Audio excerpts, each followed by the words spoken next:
समय की बात है। एक गांव में टूनी अपनी सास के साथ रहती थी। एक दिन उनके घर पर कुछ मेहमान आते हैं तो उसकी सास बाहर से कुछ समोसे और चाउमीन मंगाती है और मेहमानों से कहती है, अरे आप लीजिए ना, आप तो कुछ खा ही नहीं रहे। ये समोसे और चाउमीन तो मैंने आपके लिए ही मंगवाई है, अरे खाइए ना आप। तब तक लूसी की बहू टूनी भी आ जाती है और टूनी एक प्लेट चाउमीन में चाय डालकर पीने लगती है। सभी मेहमान उसकी अजीब सी हरकत देखकर हैरान हो जाते हैं और चंपा टूनी से कहती है, अरे बहू, ये तो कैसे चाउमीन खा रही है? चाउमीन में चाय डालकर पीना कोई नया फैशन निकला है क्या? नहीं मौसी जी, ये कोई नया फैशन नहीं है। बात जरा ये है कि मुझे चाउमीन बहुत पसंद है, लेकिन ये चटपटी बहुत होती है और मुझसे इतना चटपटा खाना खाया नहीं जाता, इसलिए मैं इसमें चाय डालकर पी रही हूँ ताकि मिर्ची कुछ कम हो जाए। इसके बाद चंपा लूसी से कहती है, ठीक है लूसी, अब हम चलते हैं, बहुत देर हो गई है। अरे चंपा, तूने तो कुछ खाया भी नहीं, देखिए समोसे ऐसे ही रखे हुए हैं। अरे हम बाद में ही खा लेंगे, अब चलते हैं। चंपा वहाँ से चली जाती है और उनके जाने के बाद लूसी अपनी बहू टूनी से कहती है, अरे टूनी बहू, तुझे जरा भी अकल वकल है या नहीं? ये सब बेचकर खा गई है। एक तो तेरे ये पागलों वाले शौक, अरे ये करना ही था तुझे तो अपने कमरे में जाकर कर लिया करना। यहाँ मेहमानों के सामने तूने मेरी सारी इज्जत पानी में मिला दी। अरे माँ जी, आप तो जानती है ना मुझे गीली चाउमीन कितनी पसंद है। ऐसे ही एक दिन टूनी का पति कालू टूनी से कहता है, टूनी, कल मेरे एक दोस्त का जन्मदिन है और उसने तुम्हें और मुझे पार्टी में इनवाइट किया है। कल तुम तैयार रहना, हम दोनों साथ चलेंगे। ठीक है जी। अगले दिन टूनी तैयार हो जाती है और टूनी और कालू दोनों तैयार होकर अपने दोस्त चंपक की पार्टी में जाते हैं, जहाँ टूनी एक वेटर से कहती है, वेटर, मेरे लिए 2 प्लेट चाउमीन लेकर आना और हाँ, 2 गिलास कोल्ड ड्रिंक भी। वेटर ऐसा ही करता है और टूनी उसके बाद वही हरकत करती है जो उसे नहीं करनी चाहिए थी। वो उन चाउमीन की प्लेट में वो कोल्ड ड्रिंक डालकर पीने लगती है। वहाँ मौजूद सभी मेहमान टूनी की इस अजीब सी हरकत को देखकर उस पर हंसने लगते हैं और उसे पागल बताते हैं। तभी कालू टूनी के पास आता है और जब वो ये सब देखता है तो बहुत गुस्सा हो जाता है। ये सब क्या है टूनी? तुम अपनी आदत से कब आ जाओगी? यहाँ सब तुम्हें देखकर हंस रहे हैं और तुम्हारा मजाक बना रहे हैं और तुम यहाँ धड़ल्ले से चाउमीन में कोल्ड ड्रिंक डालकर पी रही हो। अरे अपनी इज्जत का ख्याल तो है नहीं तुम्हें, कम से कम मेरी इज्जत का ही ख्याल रख लिया करो। देखो जी, मुझे चाउमीन बहुत पसंद है और अभी मैं चाउमीन खा रही हूँ, वो भी गीली। अब मुझे ये पसंद है तो पसंद है, तुम अपनी टांग न अड़ाओ तो ज्यादा अच्छा है। और इन लोगों का क्या है, इन्हें तो किसी न किसी पर हंसने का मौका चाहिए। तुम छोड़ो ये सब और अभी घर चलो। चलो, बहुत तुमने मेरी इज्जत डुबा ली। कालू टूनी को घर ले आता है और उसे बहुत डांटता है, लेकिन टूनी पर उसका कोई असर नहीं होता। वो अगले दिन से फिर गीली चाउमीन खाना शुरू कर देती है और उसकी सास और उसका पति अपना सर पकड़ लेते हैं।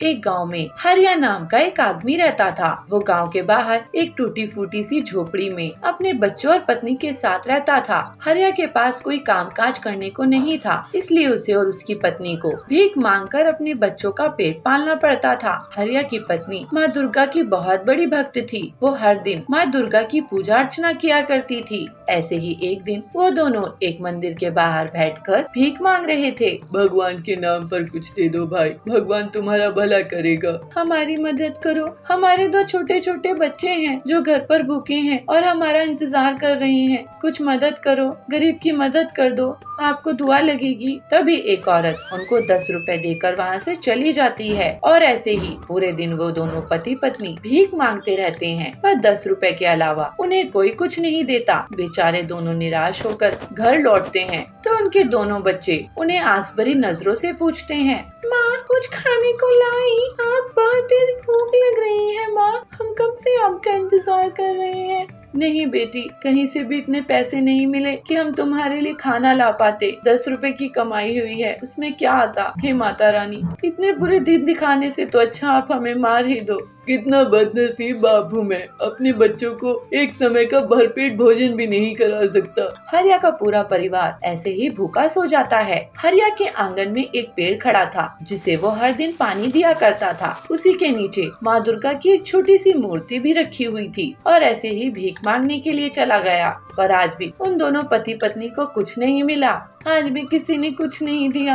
अब हम अपने बच्चों को क्या खिलाएंगे जी? वो तो बहुत छोटे हैं, वो भूखे कैसे रह पाएंगे? अंजू, मैं सोच रहा हूँ इस हर दिन की घुट घुट की जिंदगी जीने से तो एक बार ही मर जाना अच्छा है। मैं अपने बच्चों को भूख से तड़पते हुए नहीं देख सकता। हरिया पूरी तरह हार चुका था, उसका मनोबल टूट चुका था। आज रात को जब दोनों घर लौटे तो बच्चे बाहर पेड़ के नीचे पड़े हुए थे। क्या हुआ बच्चों, तुम बाहर क्यों बैठे हुए हो?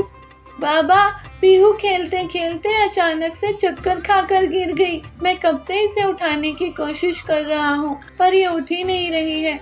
हे माता रानी, ये सब भूख के कारण ही हुआ है। मेरी छोटी सी बच्ची 2 दिन से भूखी है। पूरा परिवार दुखी हो चुका था। तभी हरिया एक जहर की बोतल निकालता है। अब हम इस सब चीज पी लेंगे और इस दुख से मुक्ति मिल जाएगी। हरिया जैसे ही उस जहर को पीने को होता है तभी वहाँ देवी दुर्गा प्रकट होती हैं। हरिया, तुम ये क्या करने जा रहे हो पुत्र? जिंदगी बहुत मुश्किल से मिलती है, तुम्हें ऐसे ही उसे खत्म करने के बारे में नहीं सोचना चाहिए। तो क्या करूँ माता रानी, ये घुट घुट कर मरते रहूं, अपने बच्चों को ऐसे तड़पते हुए देखते रहूं? उसका भी हल है मेरे पास। ये पेड़, इसे भी तुम्हारी बहुत चिंता है। आज तुमने इसे पानी नहीं दिया, इसलिए इसने मुझसे कहा कि माता रानी, हरिया सच में बहुत दुख में है, हमें उसके लिए कुछ करना चाहिए। तो हरिया, मैं इस पेड़ को जादुई खाने देने वाला पेड़ बना रही हूँ। आज से तुम्हें ये पेड़ बहुत सारा खाना देगा और तुम्हें और तुम्हारे बच्चों को कभी भूखा नहीं रहना पड़ेगा। ऐसा कहकर माता दुर्गा अंतर ध्यान हो गयी और उस पेड़ पर देखते ही देखते बहुत प्रकार के भोजन लग गए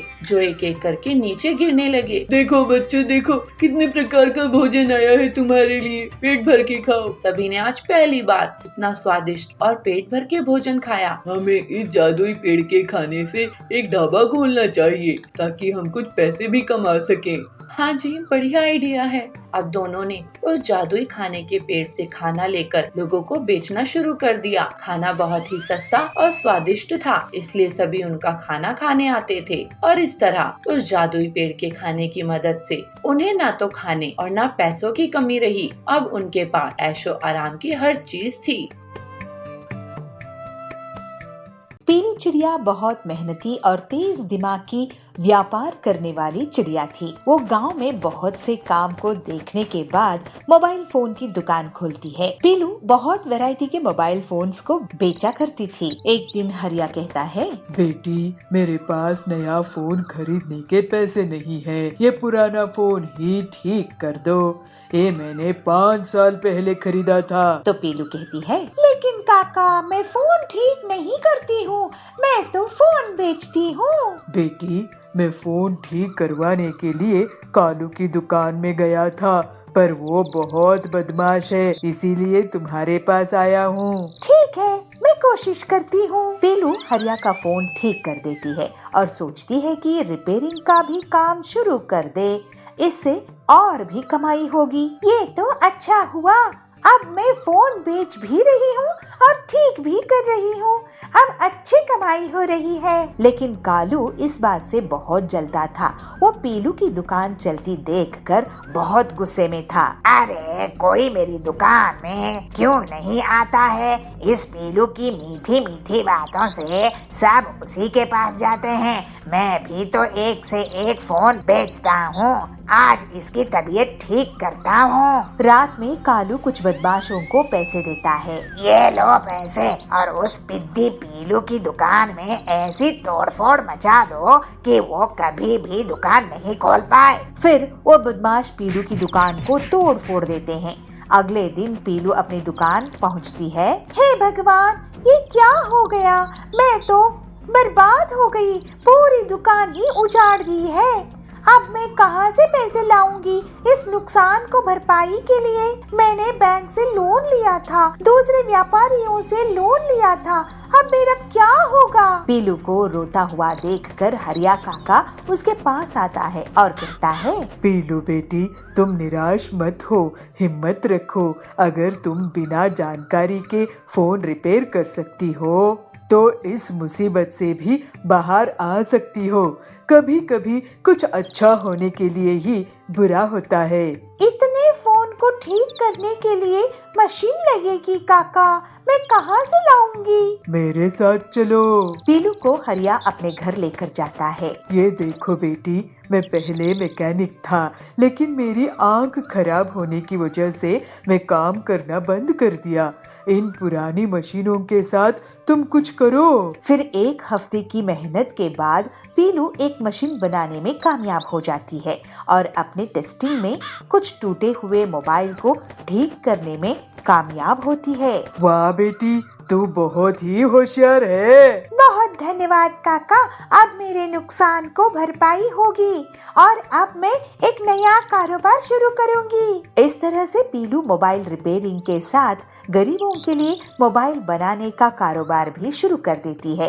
पीलू का बहुत जल्द बहुत नाम हो जाता है और लोग उसके इंटरव्यू लेने के लिए आगे आते हैं। हरिया काका, आपका बहुत धन्यवाद। अब मैं अपने कारोबार में बहुत तरक्की कर रही हूँ। बेटी, ये तेरी मेहनत का नतीजा है। और फिर पीलू की एक बहुत बड़ी फैक्ट्री हो गई। लालची कालू को जंगल छोड़कर जाने की नौबत आ गई। पीलू अब हंसी खुशी रहने लगी।